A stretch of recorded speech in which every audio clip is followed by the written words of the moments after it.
Misteri toko roti gaib. Pernahkah kalian membayangkan bagaimana rasanya bertahan hidup sendirian di dunia ini tanpa satupun orang tua ataupun kerabat? Itulah yang dialami oleh Malik, seorang anak sebatang kara berusia 14 tahun. Di saat anak-anak seusianya tidur dengan nyenyak, Malik harus memeras keringat di sebuah toko roti tua peninggalan almarhum ayahnya yang hampir bangkrut. Namun, misteri terbesarnya bukan tentang bagaimana Malik bertahan hidup dengan utang yang menumpuk. Misteri sesungguhnya dimulai setiap kali jam dinding berdentang tepat pada pukul 2 dini hari. Ketika Malik terbangun di pagi hari, seluruh adonan roti yang harusnya memakan waktu berjam-jam untuk dibuat sudah tersusun rapi, matang sempurna, dan mengeluarkan aroma kelezatan yang belum pernah ada di kota itu. Siapa yang membuatnya? Apakah sihir? Ataukah ada entitas tak kasat mata yang sedang mengawasinya? Mari kita bongkar kisah misteri yang akan menggetarkan hati dan mempertebal iman kalian dalam video ini. Pastikan tonton sampai habis, karena rahasia di balik sosok gaib ini akan mengubah cara pandangmu tentang dunia penyembahan yang tak terlihat. 2 tahun lalu kehidupan Malik runtuh. Kecelakaan tragis mengerenggut nyawa kedua orang tuanya sekaligus. Malik yang masih sangat muda dipaksa dewasa oleh keadaan. Yang tersisa untuknya hanyalah sebuah toko roti tua yang berfungsi sebagai tempat tinggal sekaligus toko roti kecil bernama Sinar Barokah. Toko roti buatan Malik sebenarnya biasa saja. Dia hanya belajar dasarnya dari sang ayah. Akibatnya, toko itu sepi pengunjung. Masalah menjadi kian rumit ketika Pak Baskoro, seorang lintah darat terkenal di kampung tersebut, datang membawa selembar kertas surat utang. "Hei bocah, ingusan, ayahmu punya utang 50 juta rupiah padaku. Jika dalam waktu 3 bulan utang tidak lunas, toko ini dan seluruh tanahnya akan menjadi milikku." Begitu katanya. Malik duduk bersandar di sudut tembok toko dapurnya, memeluk lututnya dan menangis dalam kegelapan. Hanya ada satu bolam kuning yang bergoyang ditiup angin. Malam itu, Malik merasa dunia benar-benar tidak adil. Batas waktu tinggal 1 minggu lagi, dan uang yang terkumpul bahkan tidak sampai 1/10 jumlah utangnya. Di tengah keputusan yang mendalam, Malik tidak pergi ke dukun atau mencari pesugihan. Dia mengambil air wudhu dingin, menggelar sajadah lusuh di dapur, mendirikan sholat tahajud. Dengar air mata yang mengalir deras, Malik berdoa, "Ya Allah, Engkau adalah sebaik-baiknya pelindung bagi anak yatim. Jika toko ini adalah rezeki yang Engkau gariskan untukku, maka mudahkanlah. Namun jika tidak, berikanlah hamba kekuatan untuk ikhlas." Karena kelelahan setelah zikir, Malik akhirnya tertidur di atas sajadahnya tepat pada pukul 1 dini hari. Dan disinilah malam mengubah segalanya. Tepat jam 12 malam, suhu di dalam dapur mendadak turun drastis, hingga membuat nafas Malik mengembun. Dalam keadaan setengah bermimpi, Malik mendengar suara kepakan kain yang sangat lembut. Disusul suara mangkuk miskeris raksasa yang berputar dengan sendirinya. Malik terbangun dengan jantung yang berdebar kencang. Matanya terbelalak melihat pemandangan di depannya. Tepung-tepung dalam karung terbang ke udara seolah ditiup angin kecil, lalu mendarat tepat dengan takaran yang luar biasa presisi ke dalam wadah. Oven berbahan gas tiba-tiba menyala sendiri, memancarkan warna biru yang tenang. Dan yang paling mengejutkan, ada sebuah bayangan besar, tingginya hampir menyentuh langit-langit dapur.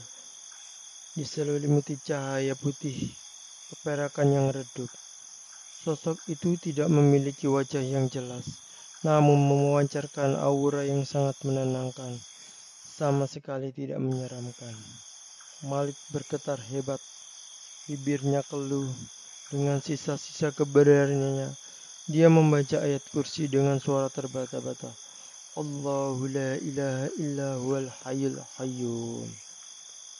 Begitu ayat tersebut selesai dibacakan, sosok tinggi besar itu tidak musnah. Tidak juga berteriak kepanasan seperti layaknya setan dalam film horor. Sosok itu justru berbalik perlahan, meletakkan tangan kanannya di dada, namun membungkur hormat dengan balik.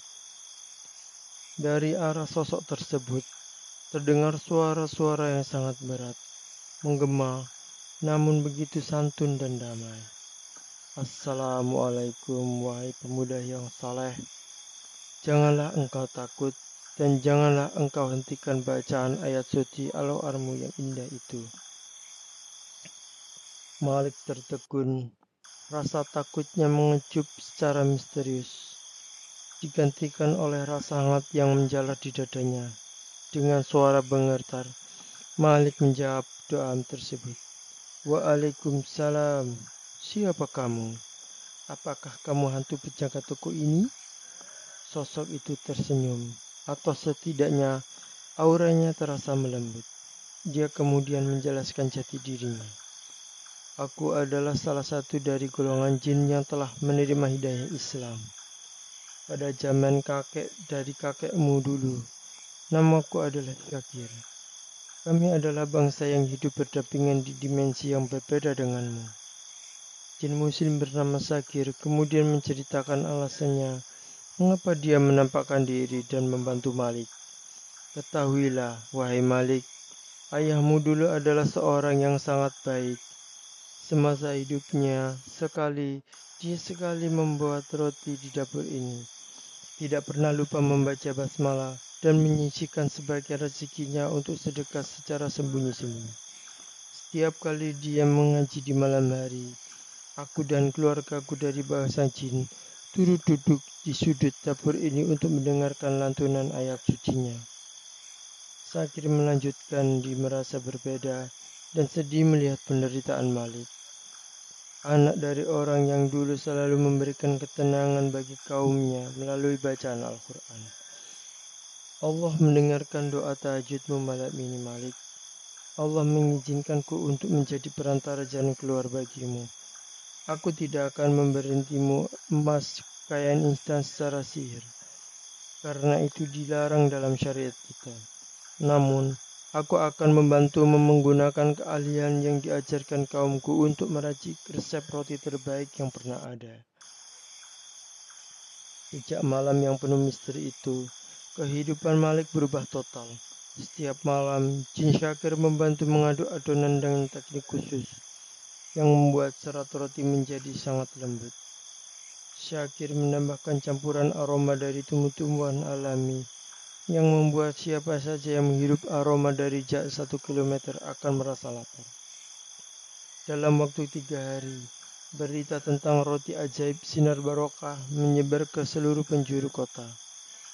Orang-orang rela mengantri sejak subuh hanya untuk membeli 1 kotak roti buatan Malik. Tepat di hari ke-7, yaitu batas akhir pelunasan hutang, Pak Baskoro datang dengan wajah sombong, bersiap untuk mengusir Malik dan menyita rukonya tersebut. Namun betapa mengejutnya dia saat melihat toko dipadati ratusan orang. Malik berjalan keluar dari balik meja kasir, membawa sebuah tas kain berwarna hitam tebal. Di hadapan para pelanggan yang menyaksikan, Malik menyerahkan tas itu kepada Pak Baskoro. Ini uang 50 juta rupiah tunai, sesuai dengan catatan utang almarhum ayah saya. Silakan hitung Pak Baskoro, dan tolong serahkan kembali surat tanah ruko ini kepada saya. Malik berdiri di depan tokonya yang kini sudah direnovasi menjadi lebih besar dan indah, namun tetap mempertahankan nama Sinar Barokah. Di samping toko terdapat papan pengumuman, setiap hari Jumat roti gratis untuk anak yatim dan fakir miskin. Kisah Malik mengajarkan kita satu hal yang sangat berharga, bahwa ketika merasa sendirian di dunia ini, kita sebenarnya tidak pernah benar-benar sendiri. Allah Subhanahu wa Ta'ala mengawasi, dan Dia memiliki miliaran cara untuk makhluknya tidak kita duga untuk mengirimkan bantuan pertolongan kepada hambanya yang beriman dan bertakwa. Pertolongan yang diterima Malik bukanlah hasil dari persekutuan syirik atau pemujaan syaitan. Itu adalah sebuah kebaikan dari almarhum ayahnya di masa lalu, serta keteguhan Imam Malik yang memilih bersujud di atas sajadah untuk hidup menerpanya. Hubungan Malik dan Jin Syakir pun tetap berjalan dengan batas syariat, saling menghormati sebagai sesama makhluk ciptaan Allah yang menyembah Tuhan yang satu. Kini, Malik tidak dikenal sebagai anak yatim yang malang, melainkan sebagai seorang pemuda sukses yang dermawan, yang selalu menyisihkan sebagian besar keuntungan tokonya untuk menghidupi anak-anak yatim lainnya. Bagaimana menurut kalian tentang misteri inspiratif Malik dan Jin Muslim? Apakah kalian percaya bahwa kebaikan masa lalu akan selalu menemukan jalannya untuk kepada kita? Tulis pendapat kalian di kolom komentar di bawah ya. Jangan sampai lupa untuk like video ini jika kalian merasa terpintaci. Share kepada keluarga tercinta dan klik tombol subscribe serta nyalakan lonceng notifikasinya agar kalian tidak ketinggalan kisah misteri penuh hikmah lainnya. Terima kasih telah menonton sampai habis. Wassalamualaikum warahmatullahi wabarakatuh.